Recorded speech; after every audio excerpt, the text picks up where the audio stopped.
At nagbabalik po ang inyong PBA live na live dito lamang sa Active. At kami po ay nagmumula mula dito sa Victoria City sa Negros Occidental para sa unang offering ng Phoenix Fuel PBA on Tour. 35-32 ang nasa ating talaan. Tatlo ang abante ng Barangay Ginebra Gin Kings at ang ganda ng aksyon na ating nakita dito sa first half. Well, kanina before the game started, ang dami nating ipinakilala itong dalawang franchise players sa magkabilang koponan, Gary David and Mark Agiwa. But in the first 2 quarters of play, ang daming players na nagpasikat dito, Mago. Yun nga, no, hindi pa masyado nagpaparamdam yung dalawang yan.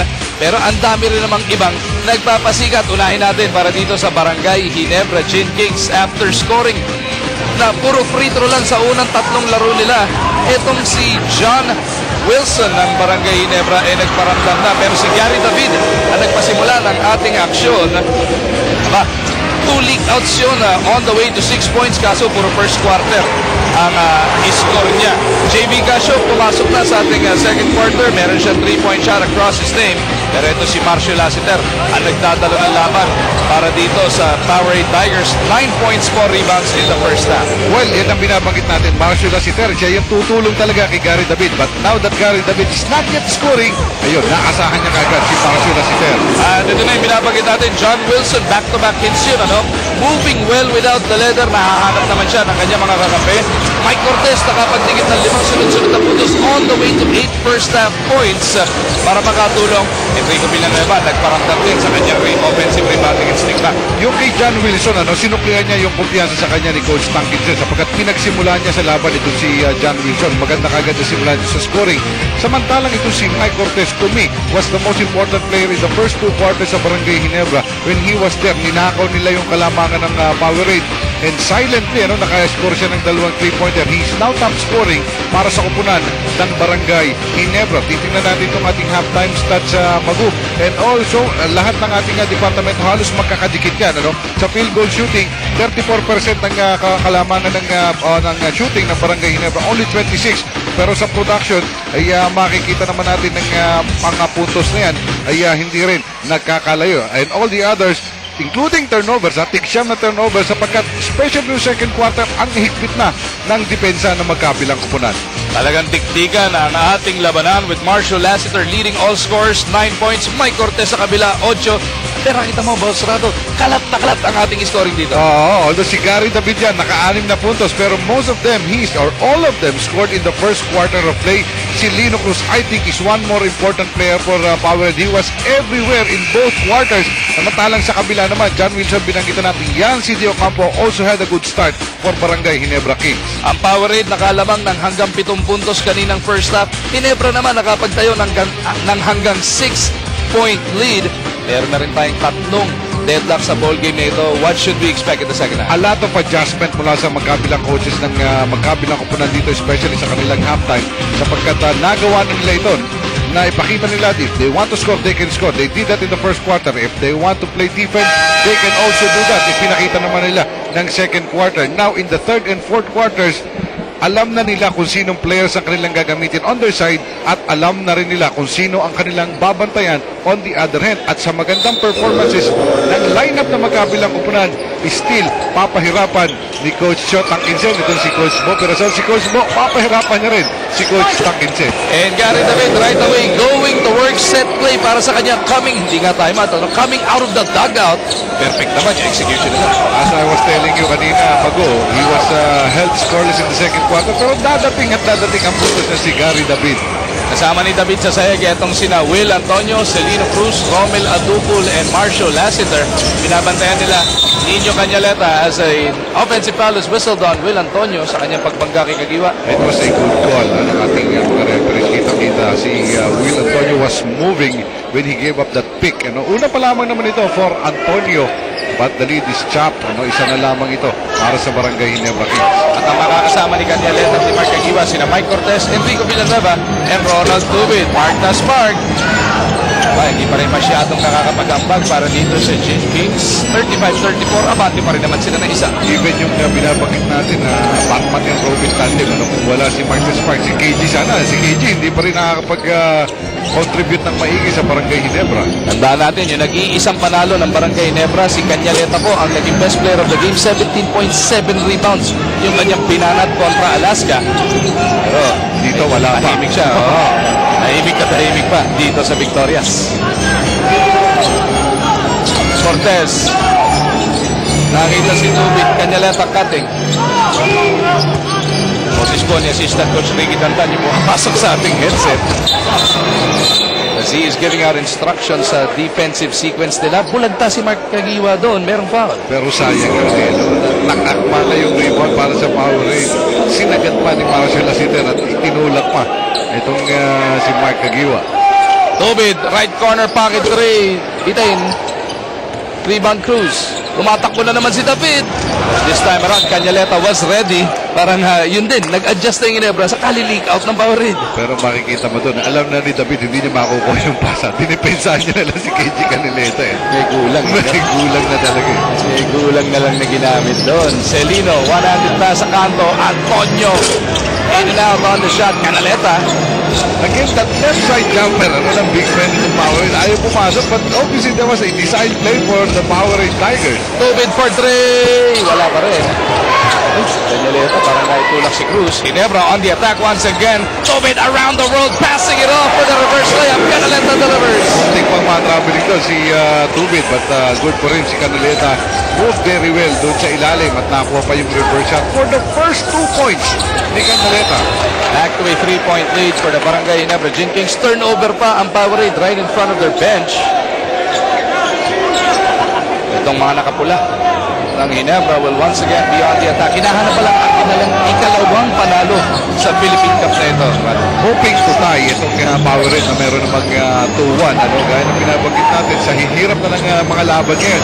Kailangan nila lahat ng panalo as Gary David talis his 4th point. Dito po naman sa 3rd quarter of play. Now a total of 10 points. The first player in double digits in scoring. Pagka open floor basketball, pinadadali ni Gary David ang buhay. Ang dami niyang nako kanina sa fast break, lalo na. But when you're the top scorer of the league, medyo ibig sabihin talaga dadating yung mga puntos mo sapagkat alam na ng kalaban mo na i-score ka, babantayan ka na. Pero nakukuha pa rin yung 24-point average. Nasabit na nga si Tubid dahil assignment niya, pinalitan tuloy siya dito ni Jimbo Aquino. Canaleta, pull-up jumper. Aba, 4 points na. Sabi nga natin, yung mga offensive gunners ng magkabilang kupunan, gumagana na si Gary David. Aba, yung katulong dito si Marcus Park, kailangan gumana na rin. At Canaleta, may 4 na puntos na. Lahat yan dito sa 3rd quarter. Antonio in trouble picking up his dribble. Kaya napilitan siyang tumawag ng timeout nung siya'y maipit. 30 ba o buo? Pinabuo na dahil sila rin naman yung unang mandatory timeout. 39-36, tatlo ang abante ng Gin Kings with just under 9 minutes remaining in the third.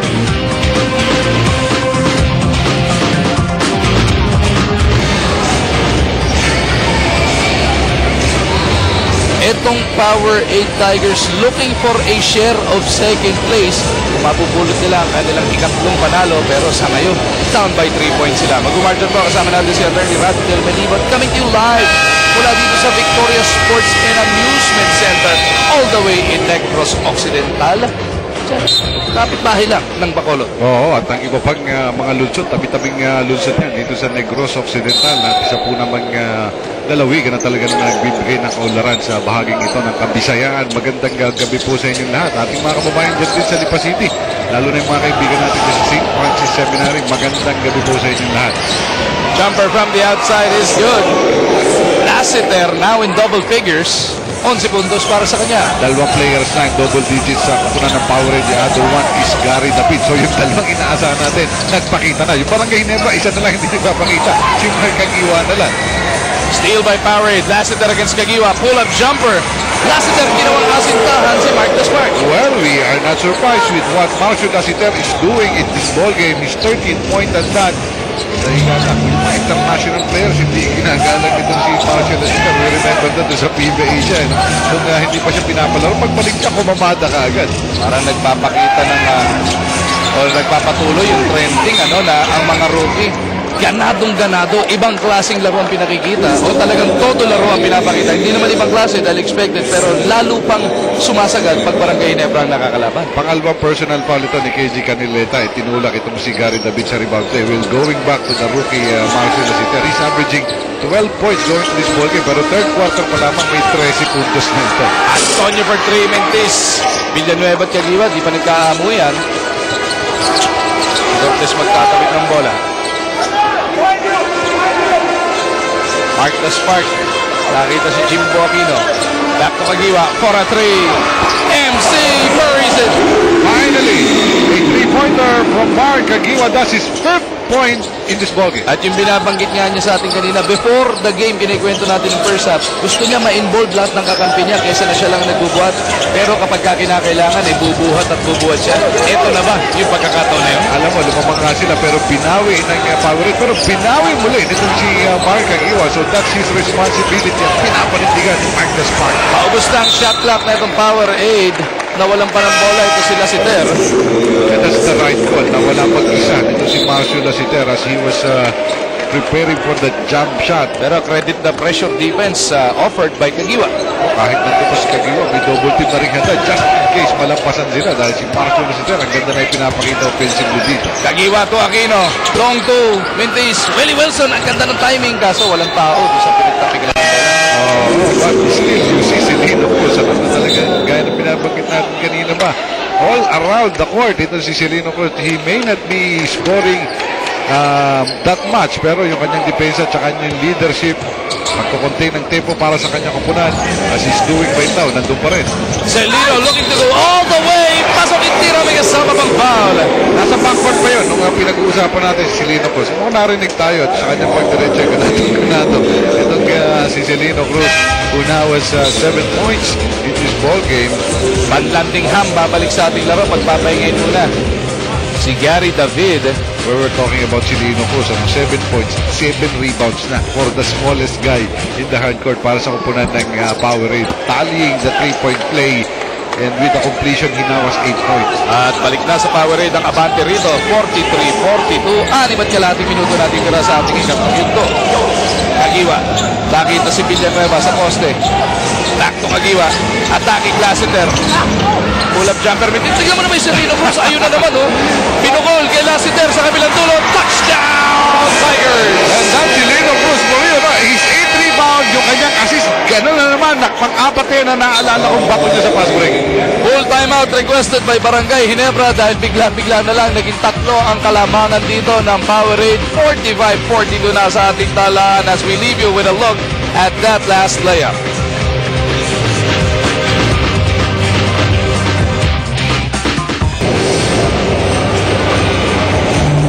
Etong sina Celino Cruz at Marshall Lasiter definitely making things happen para dito sa Powerade Tigers. Manabawi na nila ang abante rito sa Victorias. 45-42. At biglang iba ang cambio ng Powerade dito sa third quarter of play. Gaya ng binanggit mo, especially the players in Marcio Lasiter and Celino Cruz. Si Celino Cruz, ibang klase yung kanyang nire-rebound dito, ibang klase ang kanyang control. Kaya even the number 1 draft pick na si JB Casio, nahihirapang makakita ng minuto rito sa laro. Ayan, ano? Ilang minuto pa lang naglaro si JV dahil nga he's coming off an injury. Pero at least, yung number 1, kokonti na ilaro, pero yung number 4, binubuhos naman ang todo rito. 15 puntos na para kay Marcio Lasiter. Above his average of only about 12 points per ball game. Aquino with 8 to shoot. Hindi makikigiwa. Cortez puts it on the floor. Nasuntutan na naman ni Celino. Lasiter pushes it hard for the Powerade Tigers. Guguluhin ni Cortez from behind. And Celino will wisely reset this attack. Celino nakita sa kanto. Ito si Kalimag. Napwersa naman ni Kalimag yung atin.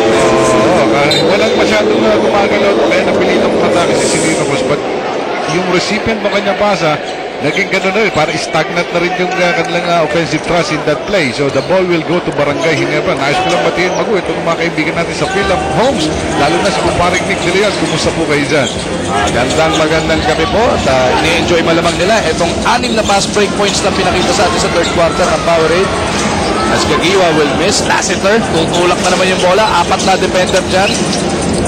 Wisely will backpedal. Lassiter pa rin na may tangan. Taking it strong. Sobra. Rebound na Bagala. Pagkakataon ng Ginebra on a 3-on-2. Scoop pass. Intal. Gets the basket. What's up, man? Kinakailangan ng Barangay Ginebra. Kung wala yung spark kay Mark Agiwa, dito naman kay Darakit na si JC Intal. Kanina pa nga tumutulong ito sa kanilang fast break plays. Dito kukumpleto siya. Hopefully na 3-point play na ipasok niya na yung kanyang layup. At ngayon, susubuking itabla ang ating laban sapagkat nakakuha na po ng Powerade ang 1 point lead, 45 to 44. JC Intal. Gustong itabla ang ating bakbakan. Gets that free throw. 5 points in the game para sa kanya. Ika-4 na deadlock natin at 45. Nagtatakbuhan na itong dalawang kupunan na ito. Kaya ang napakahalaga dito yung mga transition defense ng magkabilang kupunan. And both teams are showing na kaya nilang sabayan ang bawat isa at i-take advantage kapag natutulog yung depensa pagdating sa transition. JV Casio now back on the floor para dito sa Powerade. He went 1 for 2 kaninang first half. 3-pointer yung naipasok niya. Casio kontra Wilson. Pupunta sila sa poste. Kalimag with Labagala on him. Willie Wilson snatches the rebound. Pero medyo malamya yung outlet pass niya. Intal gustong atakin si Casio sa poste. Iikot ng Ginebra ang bola. Wilson to Yancy. Kramer on him. Yancy deciding what to do. Bangga minsan. Drop pass. Willie Wilson at the right place at the right time. Ang ganda naman ng pasa na yun. High and low sa ilalim. Nandun naman itong si Willie Wilson. Easy lay in for him. 6'9", outstretched na galamay. Napakahirap ulihin ang pasa na yun. Oo, sapagkat nakakala ng depensa ng Powerade, makikipagbanggaan na lamang ito para pumasok yung tira, yung pala pasa. Casio for Dre. Taplis lang. Kramer keeps it alive. Hits it over to Van Landingham. Huli ka, Josh. And Intal will get it over to his point guard. 47-45. Barangay Ginebra. Back with a 2-point lead. Gustong dagdagan. Bullet pass underneath. Kagiwa on Casio. Foul before the shot. Presence of mind on the part of Mark Agiwa. Seeing yung kanyang matay mas malit sa kanya, handa niya na i-poste. But also, a wise foul from JV Casio. Pero back-to-back situations, nakita natin ang Barangay Ginebra. Kung sino ang tinatao ni Casio, dadali nila doon ang bola. Yun ba ang magiging karisito ni JV na every time na nasa defensive bench siya, ipopostehan na siya ng popostehan? Alam kasi ng Barangay Ginebra players. Ang coaching staff, yung kahinaan sa laro nito si JV Casio. He's not the best defender doon sa Smart Gilas team. Kaya pupuntahan at pupuntahan siya, especially coming off an injury. And now, ika nga, may confidence building pa lamang siya. O kundi pa kanyang minuto rito eh. Yancy. Attacking Kramer. Foul itong si Doug Kramer. Itong si JV Casio naman, alam niya na Barangay Ginebra magiging una niyang kalaban sa kanyang unang laro coming off an injury nga. Kasi sinasabi niya, hindi siya masyado manggigigil. He just wants to play his part dahil alam naman niyang hindi talaga siya handa. Pero hindi rin nakikita natin. Chris Borsig is outside shot so far. He's not making good decisions at this point. Labagala. Nag-switch sa kanya si Kramer. Yancy for a 3. In this, Garrity para sa rebound.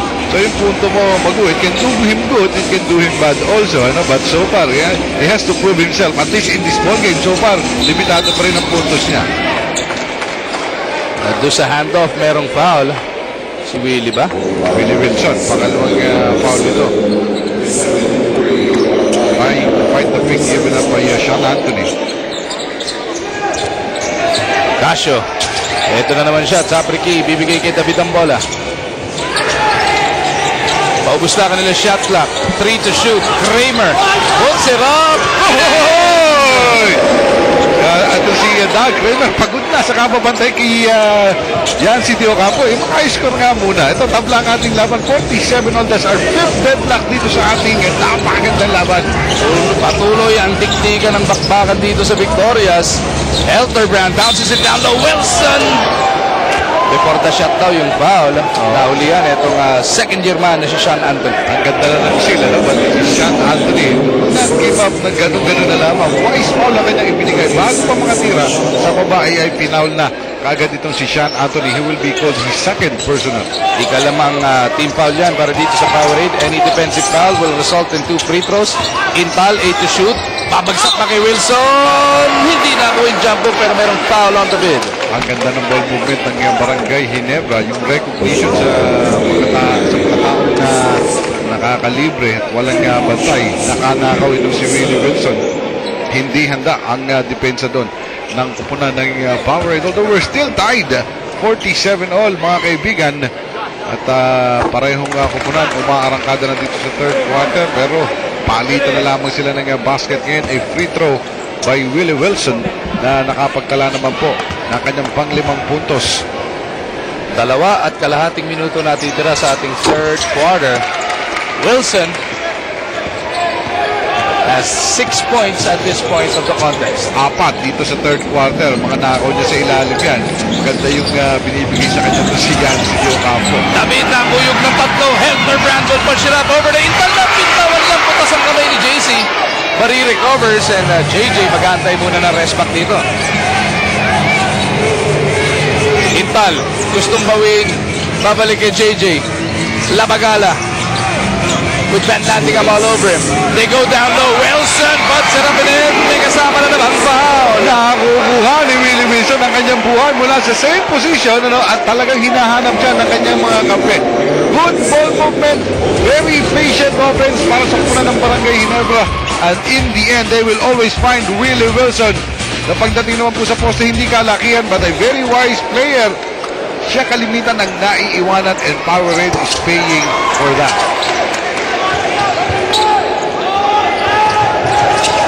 Pressure in the backcourt. Sean Anthony picks up his dribble. And landing on losing this to the sideline. Pero last touch ang malakapula. Biglang lumobo rito ang kalamangan ng Barangay Ginebra. 52-47. David for 3. Sobra. Kramer battles for that rebound. Tinalo niya itong si Antonio Ocampo.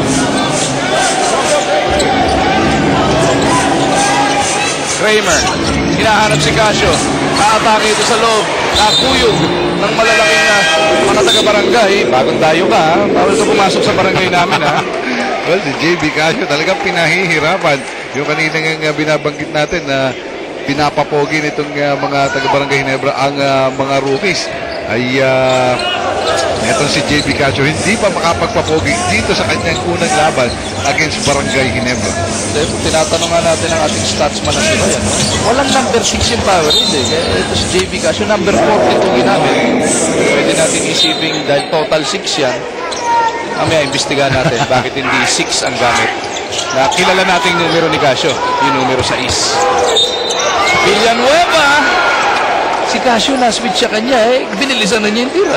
Kanina nga binabagit mo yan dapat ko sino ang matay ni JB Casio atake at lalo pa for a big guy like Villanueva why not ano? Pagkakamali nga ni Villanueva dun hindi pa niya inilapit ng konti but he will get free throws.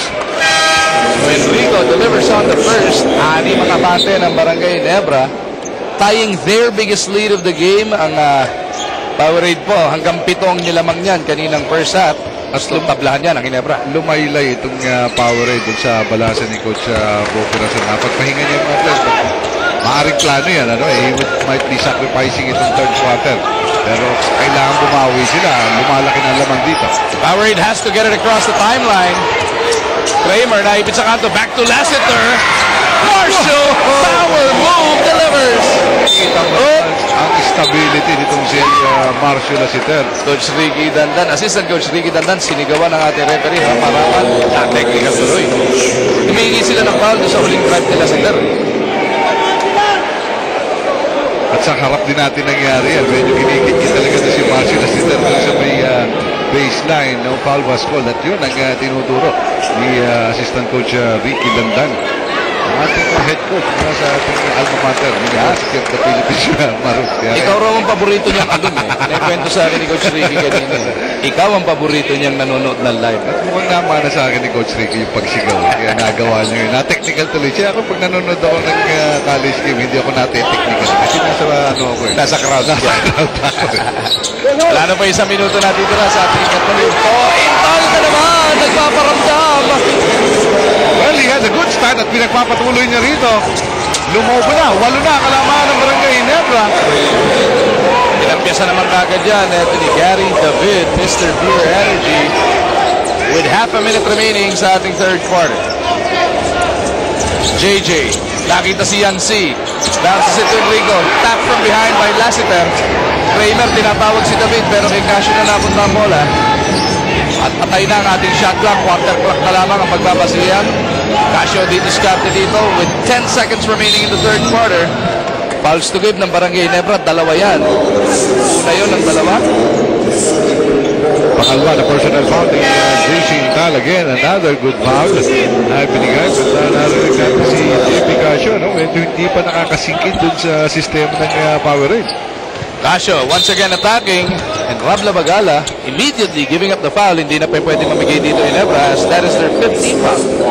Although may Rob Labagala, una pa naman yan. So, with 8 seconds, ang haba pa nito para i-crop out ng Powerade ang huling offensive play for this quarter. Casio, dalawa sumalubong. 3 to shoot. JV to Gary D for a three. Whoa! Gary David delivers at the buzzer. That's the explosion we're looking for Gary David. And what a shot. Pupuntahan nila si Gary David. Now he has 15. May takip pa ito sa kanyang mukha, no? So pwede pang tawagan ito ng technical foul. Just when we thought na Barangay Ginebra was gonna take control, nakapagtayo ng 8 puntos na kalamangan, 5 sunod-sunod na puntos ang pinasabog ni El Granada. 57-54 ang nasa ating dalan sa pagtatapos ng unang 36 na minuto ng aksyon. Barangay Ginebra still hanging on to this lead, pero ang momentum ninakaw na dito ng mga Tigre. At nagsimula tayo nung matapos naman ang ating first half, 3 puntos na kalamangan ng kupunan ng Barangay Ginebra. At nakikita yung highlight niya, si KJ Canileta kumanyon dito. Pero si Willie Wilson ganun din sa Barangay Ginebra. Pero si Silino po sa Powerade, maganda rin ang bawi.